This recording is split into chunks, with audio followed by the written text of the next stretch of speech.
اور کے خلاف ان کے دل میں جو مقاصد چھپے ہوئے ہیں وہ مقاصد ہم کامیاب نہیں ہونے دیں گے۔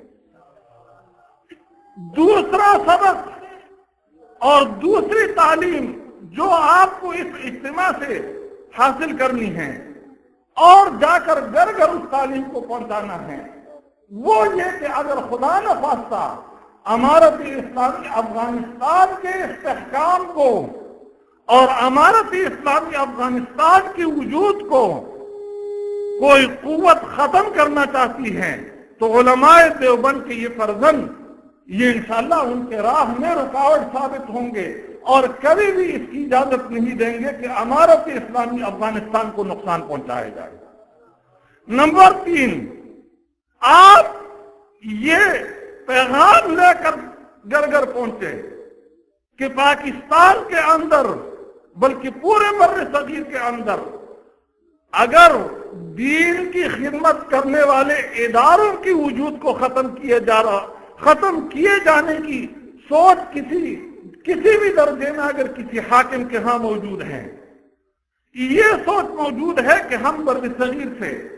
خاص کر پاکستان سے ہم دینی اداروں کو ختم کر دیں گے،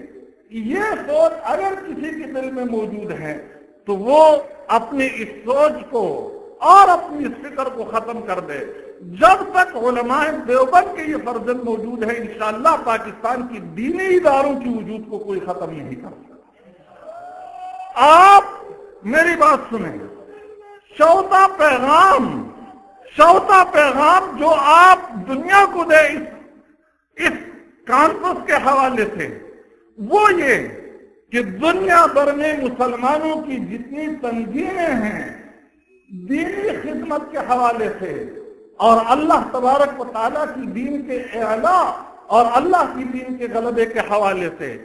اگر دنیا کی کوئی طاقت ان تنظیموں کی وجود کو یا ان اشخاص کی وجود کو ختم کرنا چاہتا ہے تو علماء دیوبند کے لیے اس کی اجازت نہیں دیں گے، اور انشاءاللہ اس تحفظ کے لیے اور اس خدمت کے لیے